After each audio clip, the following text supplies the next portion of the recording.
What's up, boys? Hey, this is David at CX Riot Radio, where we talk about CX and stuff, all and still in a hyper caffeinated state.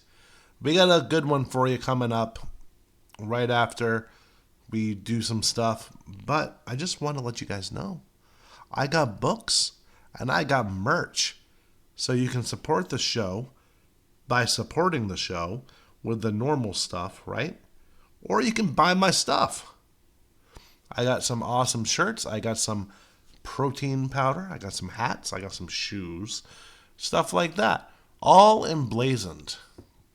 Emblazoned with the truest, the realest, the most blue collar, the most punk rock. God, that was bad. A CX podcast there is. I'm sorry to all the others, but this podcast is the most of what I just said. I'm sorry, but it is. So buy my stuff. Or don't. I'll settle for you liking and subscribing and all that stuff. Hey, you do you. Right? But at least check it out. I got books on Amazon. I got shirts and stuff on not Amazon. You know, it is what it is. So, enjoy the show. It's a good one. And roll that beautiful bean footage.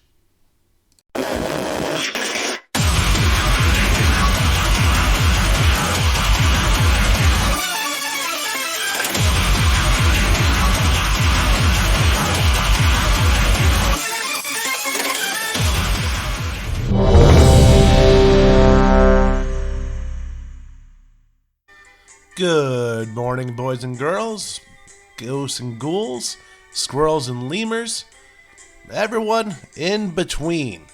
Welcome to CX Riot Radio, and boy, do we have a special episode for you today. All right. Now, if you're new here, this is a customer experience, contact center, and company culture podcast. Very niche. But maybe that's why you're here. Maybe that's why you're listening or watching if you're on YouTube. I don't know. I don't know, bro. I don't know why you're here. Other than to get some CX stuff. Now, for those of you who are new, and I see on my analytics that a lot of you are, I come from a blue-collar punk rock background, all right? I've made my career in the home services trades, right? That's where I operate. And I have some ideas about it. And I know what works and I know what really doesn't work, right? Same with call centers. I've worked in plenty of them through all stages of the employee life cycle, from floor agent all the way up to director and everything in between, QA, IT, help desk, blah, blah, blah, blah, blah, blah, blah. So I have a lot of insight on how they operate, right? And I have a lot of ideas on how they should operate and how the employees should be treated. Spoiler alert, not many call centers treat their employees correctly. They don't treat them well at all, do they?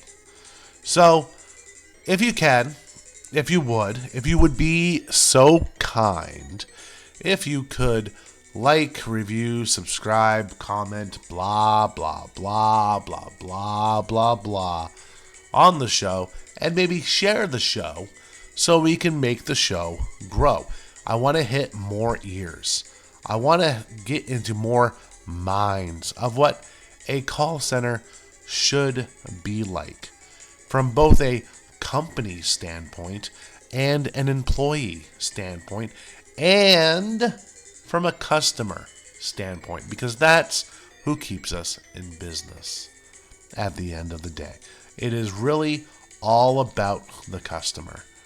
But to make it all about the customer, you have to make it all about the employee. Because who's interacting with your customers day in and day out? Who is the voice and the face of your customers? Well, if you're like most business owners, managers, directors, VPs, and above, it ain't you. Right? You might be the public face, right, on the YouTube videos or the keynote speech stage, but you're not dealing with customers day in and day out like the people on the front lines are. If you do, well, color me impressed. Color me shocked. Because that is awesome. And I respect you all that much more. So, this episode is going to be about something a little different. If you're in the home services industry, plumbing, HVAC, electricians, pest control even, right? There's been a weird thing happening this year. And that is the lack of leads coming in, organically or not. It is what it is, as some would say. So, how do you stay afloat? How do you break even with last year without raising your prices to an extreme that no one's going to pay? Especially when Joe Schmo down the street does the same service as you at half the price because they have no overhead, right? And you do. You're a bigger company, right? You have a couple dozen or more vans going out, right? So what do? You have to do something that is so outside of what you've normally done. If you're like an average plumbing or company, right? And that is you have to chase the leads down. You have to instill in your people, in your frontline employees, a sense of urgency, a sense of haste, and a tenacity to go after and chase down every single lead. Now, what does this look like in practice? All right. Used to be form fills, absolute worst form of demand-based marketing, right? So, because they're not usually urgent demand issues when you get a thing, right? If you get a form fill, because these people took the time to fill out a form fill, and it's usually for something minor. I have seen the opposite, so don't come at me. I have seen the opposite, where it was an emergency and they filled out a form fill instead of calling in or texting or whatever. Bizarre, but it is what it is. It happens, right? But you have to chase those down because a lot of the times they'll fill it out, and what do you guys do, right? You call the lead, right? How much after do you call that the lead comes in, right? Do you call right away as soon as it hits the inbox like that? Do you wait a little bit? Oh, they'll get to it. That kind of thing, right? Here's the thing, and this is a tricky thing a lot of direct marketing companies do, right? Those form fills, they're kind of like Yelp. Those form fills don't just go to you. They go to your competitor, big or small. And whoever reaches out to that customer first gets the lead and gets the job and gets to eat that week. So you have to be fast. You have to be tenacious. You have to be 100% on your frickin' game. And there ain't nothing wrong with that. You should be. Now, in this race to the lead, you can't sacrifice your customer service or your customer experience, right? You have to be fast, you have to be convenient, and you have to be nice. Don't spam the leads. reach out to the leads as fast as possible and then follow up with them. That means once the lead is booked, that's when you have to put on like the double white gloves, right? If your inbound call center or your digital call center, whatever you want to call it, let's just call it contact center for now on.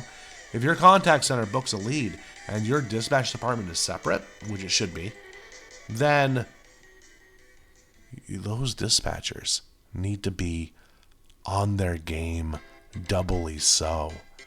They have to update that customer every step of the way. Because here's a hard truth for a lot of people. You are not the only company that customer called or reached out to. And it is a race from the time that lead hits your inbox, hits your phone line, hits your SMS chat line, or what have you. It's a race from that minute until the technician reaches the door. And sometimes even after, right? Because there's this neat little trick that people do.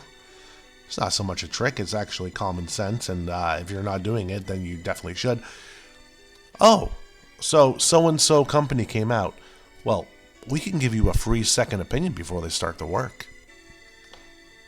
Yeah. And then they get a copy of that estimate and they undercut it, even if it's only by 2%. Right? Same work. Usually, sometimes, the same level of skill. 2% less. Guess who gets that customer? Guess who gets to eat that week? It's not the one that went out first. Again, it is what it is. You have to be tenacious. You have to be urgent. There has to be a sense of urgency within every aspect of your business to capture and capitalize on these leads. And a lot of people are so lazy because of the 4 years we've had of excess, of leads just flowing in organically, or with yes, rising PPC costs, but not rising that fast, and there was an overabundance of them. People were canceling jobs they couldn't get to, and now they're scrambling to get to every job before the customer cancels. See what I mean? So, how do we do this? Speed. Once again, I can't stress that enough.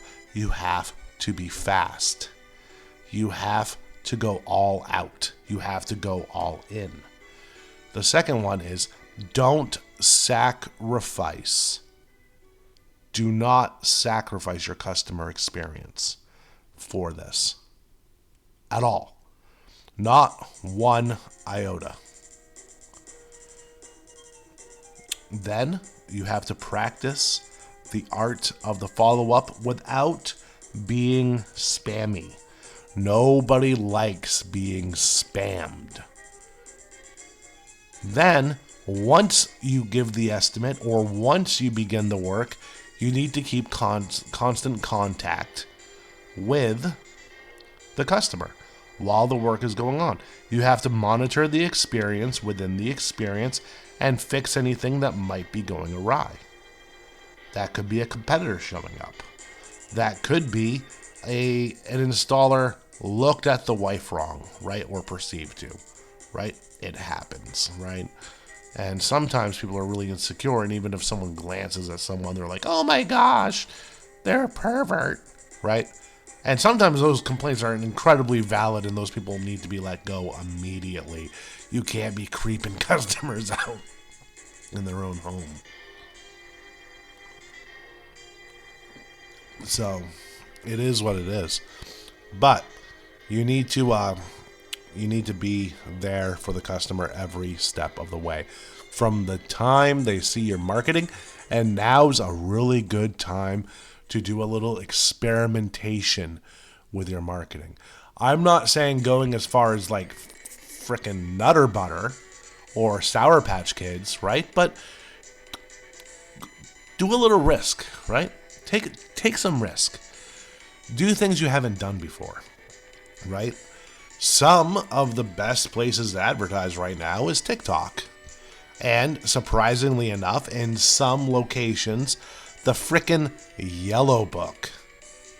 Yeah, the physical Yellow Book. As the homeowner demographic ages up incredibly fast, right?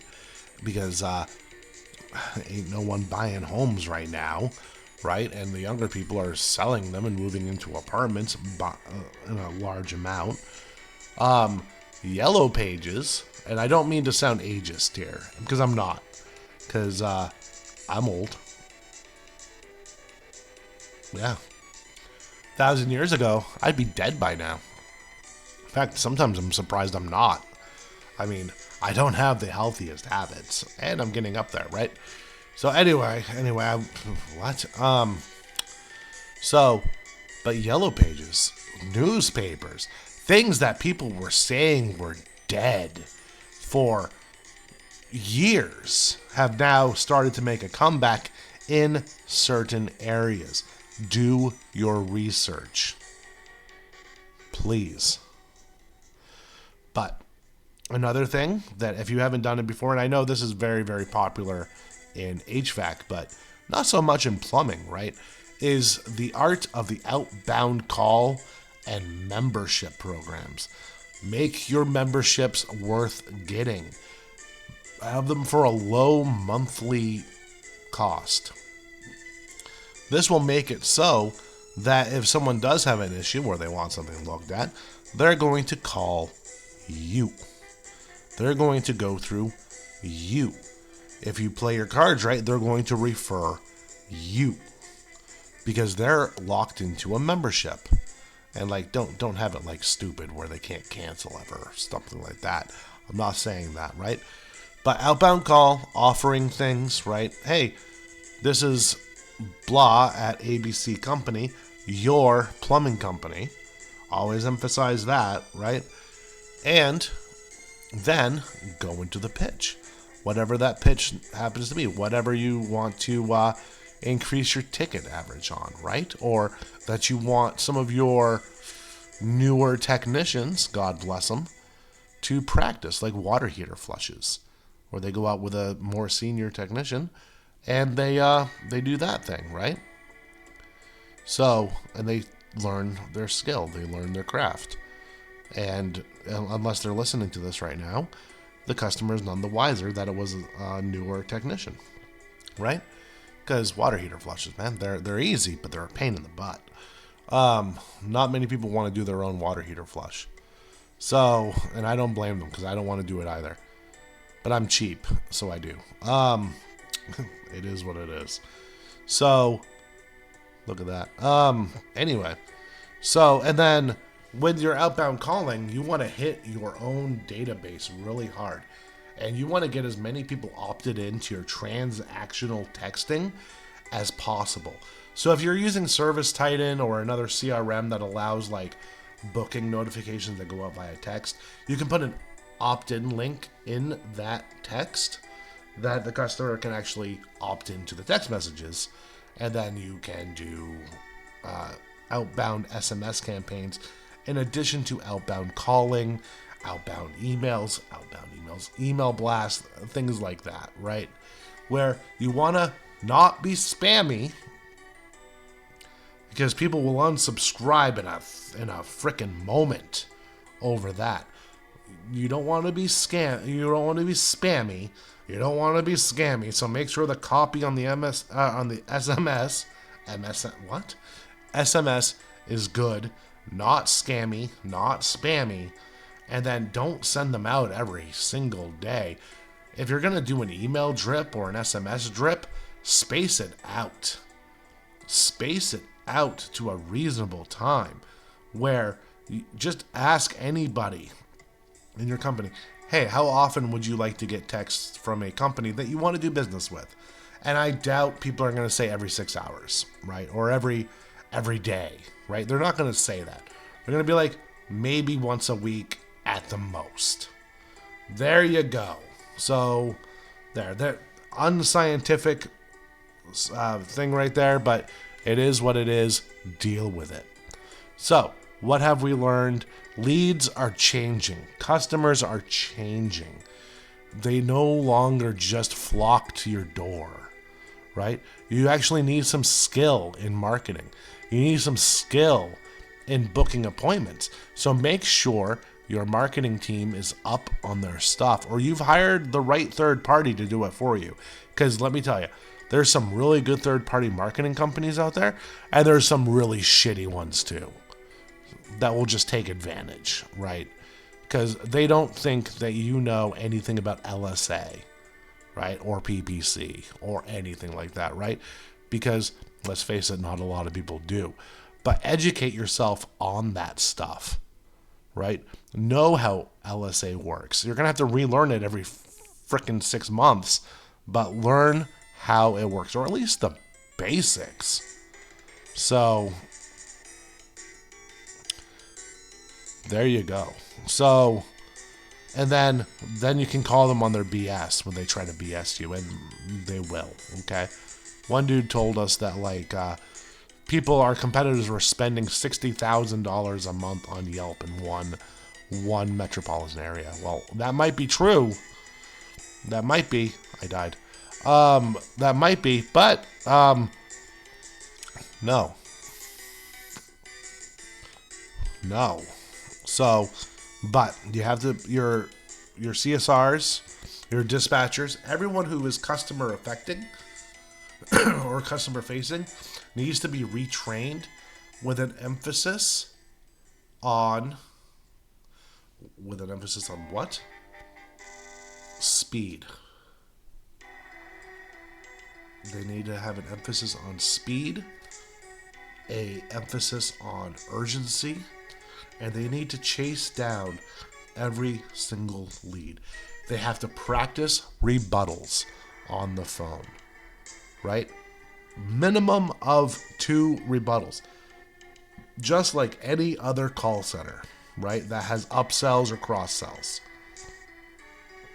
It is what it is. It ain't like it was back in mid-2020. It's not. Things have changed since then. The pandemic, and I hate saying this, but it's true. The pandemic was fantastic business for the trades. And I'm not saying that, like, the trades companies were, like, taking advantage of it. No. It's just that they've never experienced that much abundance, that much prosperity all at once, because everyone was at home. Everyone was using the restroom more. Everyone ran out of toilet paper because of those assholes that hoarded it all. So they were using paper towels, baby wipes, coffee filters, etc. to wipe their ass. All right? And then throwing that in the toilet and flushing it down. So, now a lot of plumbing companies actually lowered their rates in 2020, right? So, which is great, was a fantastic thing to do. And mwah to them, right? So, just to help out, right? Or they'd, for every service call, they'd give out a free packet or at least a roll of toilet paper, right? Unless that person had hoarded some and then, screw them, right? Assholes. But that's today's episode. You gotta be fast, you gotta be tenacious, you gotta be all in on the leads without sacrificing the customer service or the customer experience. And this goes not just for the people in your inbound center, it goes for your dispatch, it goes for your technicians, it goes for your installers, it goes for everybody. I'll see you next time. This has been CX Riot Radio, signing out.